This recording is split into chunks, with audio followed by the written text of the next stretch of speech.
नमस्कार मंडळी, आज आपल्या ग्रे किचनमध्ये आपण बनवणार आहोत चॉकलेट स्पॉन्ज केक, जो अगदी बेकरीमध्ये मिळणाऱ्या स्पॉन्ज केक सारखाच परफेक्ट बनतो आणि आपण हा कढईमध्ये बनवणार आहे. त्यामुळे ज्यांच्याकडे अवन नाही तेही अगदी आरामात बनवू शकणार आहेत. चला तर लगेच साहित्य बघूया. इथं 1 वाटी भरून मैदा घेतलेला आहे, पाऊण वाटी पिठी साखर घेतली आहे, पाव वाटी मिल्क पावडर आहे, 2 मोठे चमचे कोको पावडर, चॉकलेट इसेन्स आहे, 1 चमचा बेकिंग पावडर, पाव चमचा बेकिंग सोडा, 1 कप दूध आणि पाव कप तेल घेतलेलं आहे आणि थोडीशी टूटी फ्रुटी आणि चॉकलेटचे चिरलेले बारीक बारीक असे कापही घेतलेले आहेत आपण इथं. चला तर लगेचच केकचं बॅटर बनवायला घेऊया. त्यासाठी एक चाळणी घ्यायची, त्याच्यावरती हा मैदा घालून आपल्याला चाळायचा आहे. तर मैदा वाटीमध्ये भरताना ना मी असा दाबून दाबून भरला होता. मैदा खूप हलका असतो त्यामुळे तो वाटीत कमी बसतो, म्हणून तो दाबून भरायचा, म्हणजे सगळं मोजमाप अगदी परफेक्ट होतं केकचं.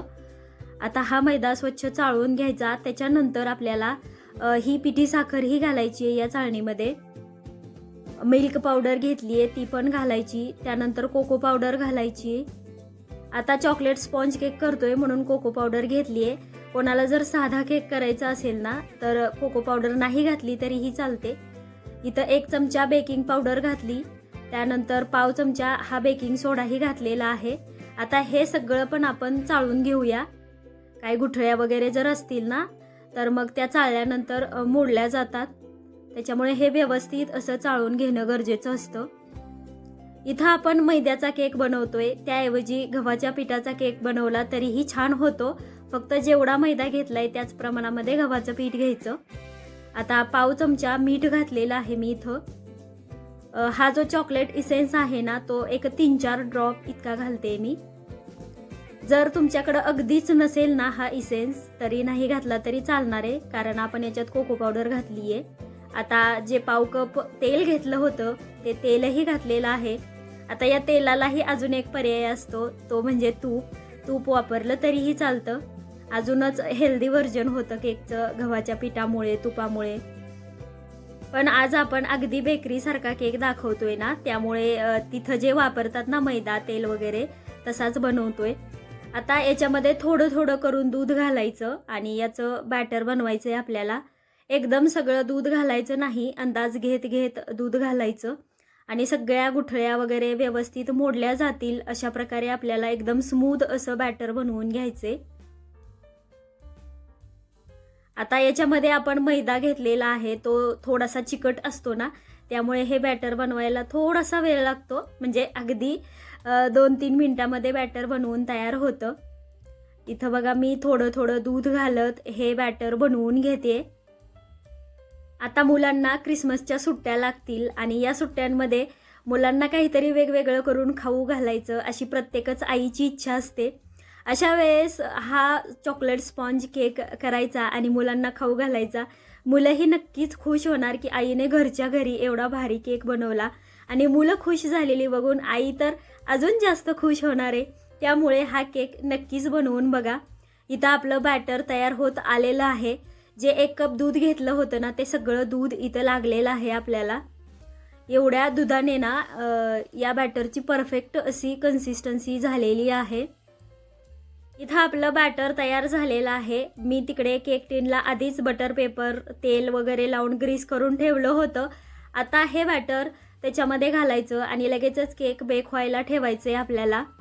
लक्षात ठेवायचं, कधीही केकचं बॅटर बनवायला घ्यायच्या अगोदरच केक टिन ग्रीस करून ठेवायचा, त्याला बटर पेपर तेल वगैरे लावायचं. जर बटर पेपर नसेल ना तर तेल लावायचं आणि वरून थोडासा मैदा असा भुरभुरायचा, तसंही केलं तरी चालतं. इथे बघा सगळं बॅटर केक टिनमध्ये घालून झालंय. आता याला एक 2-3 वेळा अशा प्रकारे टॅप करायचं, म्हणजे आपला केक आहे ना तो सगळीकडून एकसारखा छान फुगतो. थोडीशी टूटी फ्रुटी आणि चॉकलेटचे काप मी वरून घालते. खरं तर केक बेक झाल्यानंतर हे वरती नाही राहत, आतमध्येच जातात. चॉकलेट ही मेल्ट होतं, तरी पण ना ही टूटी फ्रुटी मध्ये मध्ये आली ना खाताना छान लागतं, म्हणून घातले.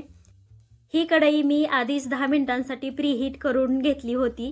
त्याच्यामध्ये मीठही घातलेलं होतं 1 छोटी वाटी. आता याच्यात हा केक टिन ठेवला आणि झाकण ठेवायचं. 30 ते 35 मिनिटांसाठी आपल्याला हा केक बेक होऊ द्यायचा आहे. अधूनमधून अजिबात उघडून बघायचं नाही, नाहीतर मग एकसारखा बेक होत नाही केक.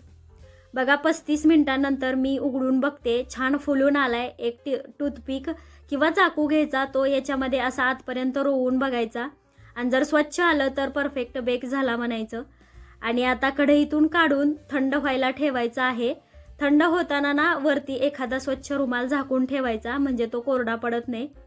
आता आपला केक संपूर्ण थंड झालेला आहे, रूम टेम्परेचरला आला आहे.